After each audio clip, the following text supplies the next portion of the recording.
Enzyme जीवित तंत्रों को ऊर्जा प्रदान करता है, रोग प्रतिरोधक क्षमता प्रदान करता है, ऑक्सीजन वहन करता है, या जैविक विधियों को उत्प्रेरित करता है? आंसर दीजिए फटाफट। चलिए फटाफट आंसर दीजिए। अरे बहुत लोगों का आंसर सही आ रहा है, वेरी गुड। चलिए फटाफट आंसर दीजिए, वेरी गुड। डी आंसर सही हो रहा है कि यह उत्प्रेरक का कार्य करता है। बहुत लोगों का सही आंसर है, तो इसका आंसर हमको क्या होना चाहिए? डी, कि यह जैविक विधियों में उत्प्रेरक का कार्य करता है। चलिए आगे इस प्रश्न को देखिए, मारिए मोहर लगाइए ठप्पा। कौन सही होगा? एंजाइम है जीवित जीव, मृत जीव, जीवित कोशिकाओं में बने जटिल नाइट्रोजनीय पदार्थ इनमें से कोई नहीं। तो अभी बताएं कि nitrogen containing complex organic compound होता है। बहुत लोगों का आंसर सही आ रहा है, बिल्कुल सी सही होगा, बिल्कुल सी सही आंसर होगा आपका। Very good. आगे बढ़ें, नेक्स्ट क्वेश्चन की ओर बढ़ रहे हैं। कह रहा है कि पेप्सिन जो है एंजाइम किसको जल अपघटित करता है? तो अभी बताएं जिस एंजाइम के नाम में सीन दिखाई दे वह क्या करता है? प्रोटीन को किसमें बदलता है? एमिनो एसिड में। प्रोटीन को किसमें बदलता है? एमिनो एसिड में। तो मारो आंसर कौन होगा? बिल्कुल बहुत लोगों का सही आंसर। देखते देखते बाग जादू क्या क्या कमाल कर रहे हैं भाई, बिल्कुल देखते देखते प्रश्न का उत्तर दे रहे हैं। बिल्कुल प्रोटीन को एमिनो एसिड में कन्वर्ट करने का कार्य करता है। आगे बढ़ें, देखिए भोजन पचाने में प्रयुक्त होने वाला एंजाइम टाइलिन पाया जाता है। बताइए, लार में, रक्त में, आंत में, एडर्नल ग्रंथि में, किसमें पाया जाता है भैया? वेरी गुड, बहुत लोग का सही आंसर है लार में। Very good. नेक्स्ट प्रश्न की ओर बढ़ते हैं हम लोग। कह रहा है कि निम्न में से कौन सा एंजाइम ब्लड क्लॉट, खून के थक्के को घुलाने में सहायक होता है? वेरी गुड, आंसर दीजिए। स्ट्रेप्टोकिनेज है, यूरेज है, ट्राइप्सिन है, एरेप्सिन है। वेरी गुड, आंसर सही हो रहा है स्ट्रेप्टोकिनेज। Very good. चलिए फटाफट आगे बढ़िए, मारिए मोहर लगाइए ठप्पा। कौन सा आंसर सही होगा? प्रोटीन एंजाइमों द्वारा, कह रहा है प्रोटीन एंजाइमों द्वारा निम्न में से किसमें जल अपघटित होता है? तो अभी बताया गया है कि प्रोटीन एंजाइम द्वारा किसमें अपघटित होगा? या तो पेप्टाइड्स दिया हो ऑप्शन, या तो एमिनो एसिड। अभी बताएं, कोई भी प्रोटीन हो, याद रखिएगा वह एंजाइम के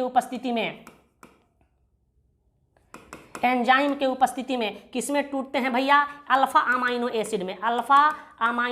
एसिड में अपघटित होंगे। चाहे वह पेप्सिन हो, ट्राइप्सिन हो, कोई भी एंजाइम हो, वह एमिनो एसिड में टूटेगा। तो हमारा आंसर एरोमेटिक एसिड नहीं होगा, हाइड्रोक्सी एसिड नहीं होगा, डाई कार्बोक्सिलिक एसिड नहीं होगा, एमिनो एसिड होगा। चलो आगे बढ़ते हैं, आंसर सही हो रहा है। अब देखिए इसका आंसर दीजिए। वेरी गुड, एंजाइम है। वेरी गुड, मारिए मोहर लगाइए ठप्पा। क्या होगा आंसर? बहुत लोगों का सही आ रहा है। वेरी गुड, एंजाइम एक प्रकार का प्रोटीन है। यह बिहार बोर्ड में भी पूछा जा चुका है।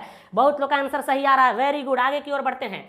कह रहा है कि सुक्रोज का हाइड्रोलाइसिस, जल अपघटन, किस एंजाइम के उपस्थिति में करने पर ग्लूकोज और फ्रुक्टोज देता है? यह जेई में भी पूछा जा चुका है और नीट के एग्जाम में भी कई बार पूछा जा चुका है। तो शुगर का जल अपघटन सुक्रेज के उपस्थिति में, इन्वर्टेज के उपस्थिति में होता है। बहुत लोग का आंसर सही आ रहा है, answer B. Very good, answer B होगा। वेरी गुड, बहुत अच्छा। चलिए आगे की ओर बढ़ते हैं हम लोग। कह रहा है कि निम्न में से कौन सर्वाधिक मीठा शर्करा है? वेरी गुड, बहुत ही महत्वपूर्ण प्रश्न, या बिहार बोर्ड में भी पूछा गया है। अब देखिए इसको याद करने की एक ट्रिक हम आपको बता देते हैं, याद रखिएगा। लैला मजनू जिंदगी नहीं गुजारे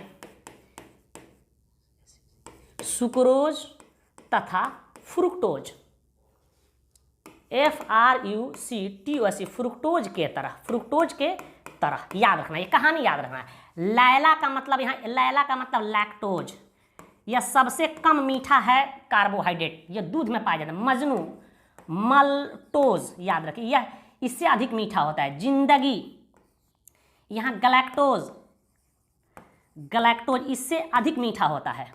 जिंदगी नहीं से कोई मतलब, जिंदगी नहीं गुजारे, यहाँ ग से ग्लूकोज, और सुक्रोज है SUCROS, सुक्रोज है, और इससे अधिक है मेरे भाई FRUCTOS, फ्रुक्टोज। तो याद सबसे मीठा होता है, याद रखिएगा, सबसे मीठा होता है, याद रखिएगा। तो ये कहानी याद रखिएगा। लैला मजनू जिंदगी नहीं गुजारे सुक्रोज और फ्रुक्टोज की तरह। सबसे कम मीठा लैक्टोज, उससे अधिक मल्टोज, उससे अधिक गलैक्टोज, उससे अधिक ग्लूकोज, उससे अधिक चीनी, और सबसे अधिक फ्रुक्टोज होता है। पॉलीसेक्राइड्स जो होते हैं, स्टार्च हुए, सेलुलोज हुए, गम हुए, डेक्सट्रीन हुए, जितने भी पॉलीसेक्राइड्स होते हैं वह स्वाद में मीठा मीठा नहीं होते हैं, ऐसे कार्बोहाइड्रेट को नॉन शुगर कहा जाता है। कार्बोहाइड्रेट में दूध के दूध और पानी के पानी कर देंगे बेटा, फटाफट स्क्रीनशॉट लो इसका। चलो आगे की ओर बढ़ते हैं। मारो मोहर लगाओ ठप्पा विटामिन से कुछ महत्वपूर्ण ऑब्जेक्टिव क्वेश्चन। कई बार ये कंपटीशन में किस विटामिन B12 में कौन सी धातु पाई जाती है बताना है। Fe+2 पाया जाता है, कोबाल्ट +2 है कि कोबाल्ट +3 है, Zn+2 है, बताए लोग, बताइए। बहुत लोग का सही आंसर आ रहा है, कुछ लोग आंसर गलत दे रहे हैं, कुछ लोग आंसर गलत दे रहे हैं, कुछ लोग सी पे टिक लगा रहे हैं, गलत बात है। कोबाल्ट हमेशा ट्राईवैलेंट फॉर्म में पाया जाता है, तो आंसर इसका बी होगा। ये तो बहुत महत्वपूर्ण क्वेश्चन है, विटामिन में पढ़ाए थे। चलिए आगे की ओर देखते हैं। विटामिन सी के कमी से होने वाला रोग, देखिए बेरी पहला ऑप्शन दिया, या B1 के कमी से होता है। रिकेट्स जानते हैं डी के कमी से होता है। हीमोफीलिया विटामिन खून का थक्का नहीं जमना के कमी से होता है। और ओंठ का फटना, ठीक है, माउथ का कॉर्नर फटना ही स्कॉर्बी बीमारी होती है, ये सी के कमी से होता है। बहुत लोग का आंसर सही आ रहा है, डी आंसर स्कॉर्बी। आगे की ओर देखिए, विटामिन सी का रासायनिक नाम होता है, बताइए आंसर क्या होगा। मारियम मोहर लगाइए ठप्पा, कौन सही होगा। वेरी गुड वेरी गुड, कुछ लोगों का आंसर बिल्कुल सही आ रहा है, आंसर ए सही आ रहा है, एस्कॉर्बिक एसिड। या सी का रासायनिक नाम है टोकोफेरॉल। किस विटामिन ई का नाम है थियामिन, विटामिन B1 का नाम है रेटिनॉल, विटामिन ए का नाम है, रिपीट भी हो जाएगा आपको, फटाफट स्क्रीनशॉट लें इसका। चलिए क्वेश्चन देखिए, मारिए मोहर लगाइए ठप्पा, किस विटामिन को एलो एंजाइम कहा जाता है, आपको बताए थे एलो एंजाइम। इस विटामिन को बताए थे कि वी कॉम्प्लेक्स लेने पे पेशाब पीला होने लगता है आपको, तो विटामिन, किस विटामिन को, कौन सा बी ग्रुप का विटामिन है। बहुत लोगों का आंसर सही आ रहा है, कुछ लोग गलत मार रहे हैं, B6 गलत है। वेरी गुड, कुछ लोग का आंसर बिल्कुल ए सही है। विटामिन B2 को ही हम लोग क्या कहते हैं, एलो एंजाइम के नाम से जानते हैं। नेक्स्ट बढ़ते हैं, देखिए प्रश्न आपके सामने है, मारियम मोहर लगाइए ठप्पा कि किस विटामिन के कमी से नाइट ब्लाइंडनेस या नेक्टोलोपिया बीमारी हो जाती है, जिसको रतौंधी कहते हैं। रात सांझ शाम होते तो टोयाने लगेगा। वेरी गुड, मारिए आंसर, कौन सा सही होगा। वेरी गुड, कुछ लोग का आंसर विटामिन ए कह रहे हैं, सही है बिल्कुल। विटामिन ए के कमी से ही हो जाती है हमारी रतौंधी बीमारी।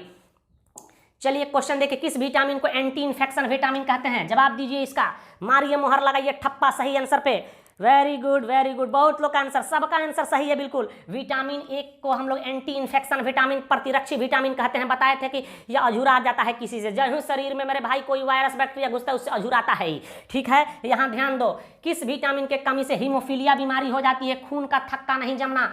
आंसर दीजिए, मारिए मोहर लगाइए ठप्पा। वेरी गुड, विटामिन के ए ऑप्शन करेक्ट है, विटामिन ए। आगे की ओर बढ़ते हैं, कह रहा है किस विटामिन को एपेटाइट विटामिन कहते हैं, भूख लगाने वाला विटामिन। जवाब दीजिए, कौन ऐसा बी ग्रुप का विटामिन है जिसको भूख लगाने वाला विटामिन कहते हैं, जवाब दीजिए।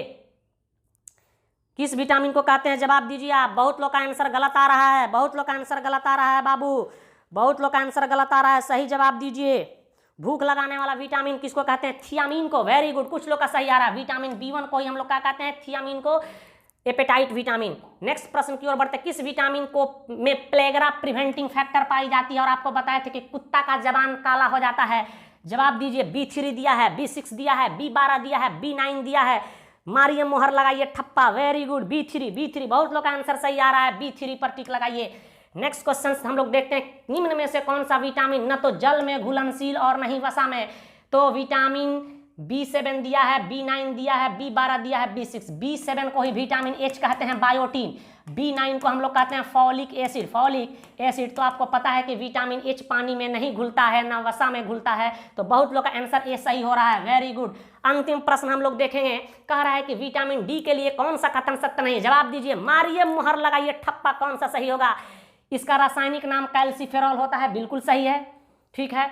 इसे सनशाइन विटामिन कहते हैं, सूर्य की रोशनी से प्राप्त होता है, ये भी सही है। या हार्मोन्स की तरह व्यवहार करता है, ये भी सही है। जल में सर्वाधिक घुलनशील होता है, चूंकि यह फैट सोलेबल विटामिन है, इसलिए जल में नहीं घुलेगा, इसलिए आप लोग का आंसर बिल्कुल डी सही हो रहा है। बात आप समझ चुके होंगे।